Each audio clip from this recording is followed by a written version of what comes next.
Hi, it's Cammy. Charlie talks football. Hello everyone and welcome back to Charlie Talks Football. Now, we are updating you with all the latest Newcastle United news, and Craig Hope has dropped a massive article which could be big consequences for Newcastle, guys. So anyway, if you enjoy this video, subscribe as always, leave a like.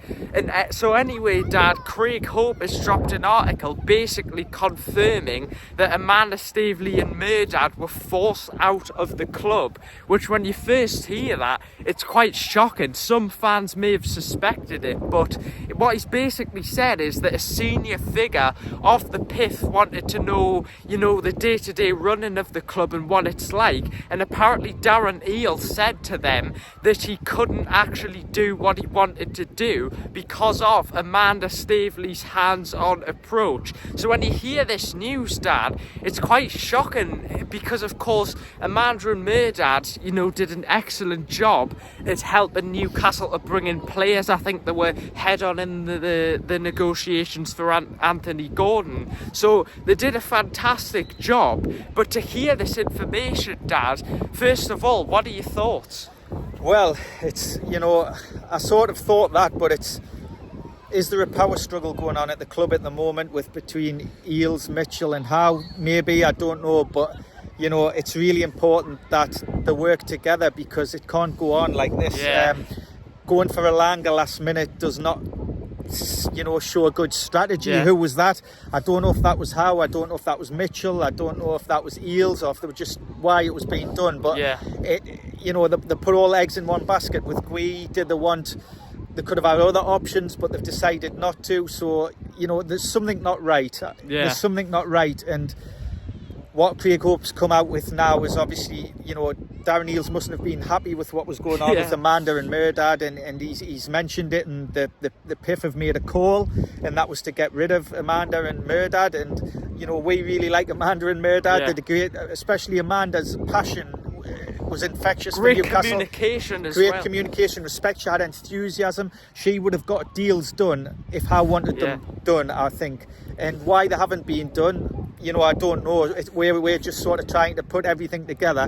We don't know, but I don't think everything's right at the club. And yes, everyone will get together and back them. We'll play Spurs tomorrow, and we've got Tonali back. We're not sure how bad Willock's injury is, but we've not brought anyone in, and that is really disappointing. The fans will back the manager and the players, but something's not right at the club, and something's got to give. I don't know what it'll be over the next few months. We'll just have to wait and see. Yeah, it's a really complicated situation because obviously these people in charge of Newcastle, there's quite a few problems going on, isn't there, Dad? Yeah, I mean, it just doesn't. You have a strategy and you have targets, but it's as if Howe's wanted Gui, and that if he can't get him, he doesn't want anyone else. Yeah. So which is fair enough. We might bring someone in January, but it's a bit of a risk with having Botman injured. I know he's ahead of schedule coming back, but obviously we've just lost Willock as well. We've never strengthened that right wing area, even though we've got like Harvey Barnes, we've got Gordon, we've got Miggy. Sanusi's a young lad, but he's not the finished article yet. Yeah. To move on, I do think you need to strengthen the team, but I do understand you've got to get the right players in. And we've chosen not to do that, so we'll just have to see how things unfold between now until the next window opens. I think as well it's all about signing the right player that fits into Eddie Howe's system, Dad, because of course if he only wants Guy as his main priority target, and all the other players he's seen doesn't fit into his system, then we're not just going to sign a player for the sake of it, because as Eddie Howe said in his press conference for the Tottenham game that Newcastle did have opportunities to sign many different players, but whether we didn't go for them because they were too expensive, whether we didn't go for them because they were the right player for Howe or they didn't fit into the system that Eddie Howe wanted. But we've got to sort out this issue, because if this continues like this up until the January transfer window, Dad, that's going to be a hugely important window for Newcastle's season. And it's all about opinions as well, because you might have, Eddie Howe saying, I want this player, but you might have Mitchell saying, these are 2 or 3 other players that you might like to consider. But if Howe doesn't want them, but Mitchell wants them, then they're not agreeing on stuff. And, you're not always going to agree on players. You might agree on a couple of players, and there's going to be differences of opinion. Yeah. But like I keep using the saying, you need to be aligned, or you need to have a strategy or a vision where you're going. Yeah. And how does the way he wants to play, and he develops players and he improves them, which is great. But if the director of football wants something different, and that's not what the manager wants, then something has to give. And, you know, we love Eddie Howe. We think he's a great coach, a great manager. He's done wonderful things for Newcastle. Yeah. But it seems to be, to me, since they have got rid of Amanda and Murdad, things aren't going well, and something will have to give in the coming months. I don't know what that'll be, but we just want Newcastle to be the best team that can be. And I do believe Howe is the best coach. But we just need to get the right players in. It's a complicated situation, and like I said, it does need to be sorted out pretty quickly. But we'll love comments on this channel. So what are your thoughts on this situation? Who was in the wrong for Newcastle's poor transfer window? Was it Paul Mitchell? Was it Eddie Howe? Was it like any other players like that? Because of course these people are supposed to be in charge of transfers, and when they're not bringing in players that the manager wants, you've got to sort of ask questions. As much as I love Eddie Howe, you've got to ask questions as to why, you know, maybe he needs to have more control, doesn't he?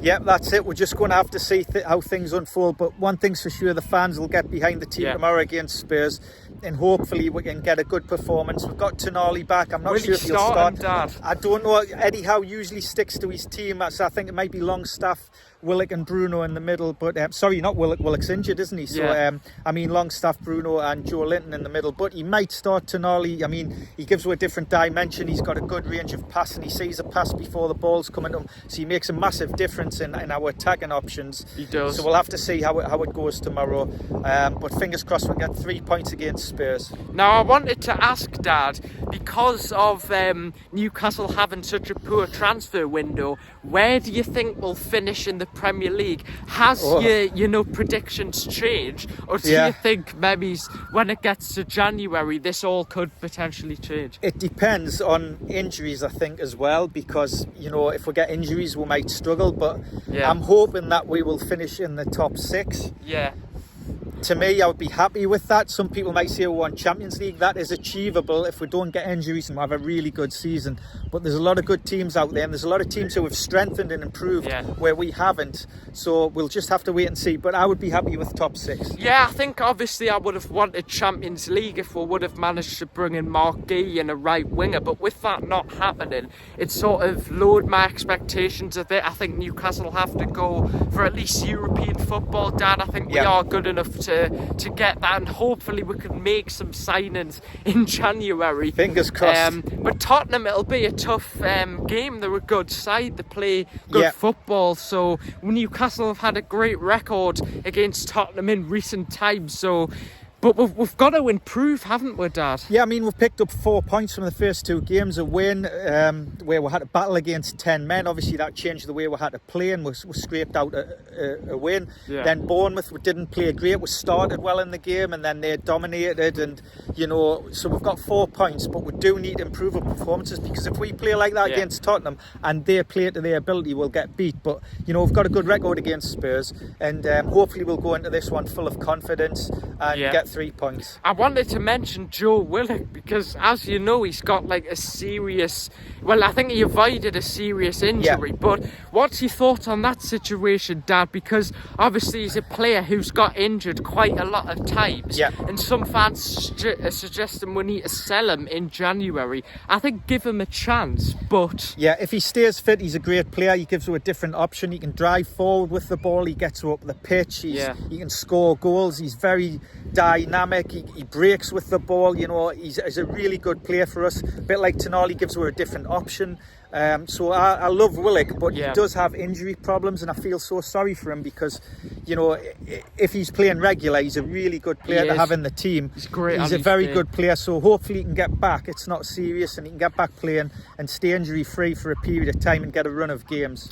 Anyway, guys, thank you guys for watching. Make sure to subscribe. I hope you've enjoyed the location change as well, because we'll always try to, find a fantastic setting for our videos. make sure to subscribe. Get your thoughts down below, because this is a very interesting situation. We'll keep you guys updated. What are your thoughts on Newcastle's transfer window? So I want you guys to let us know. As always, make sure to follow my Instagram and TikTok. I'll put them on the screen here, and make sure to subscribe, guys. And we've got the Tottenham game tomorrow. Yep, looking forward to it. So anyway, guys, thanks for watching. Bye-bye. Bye.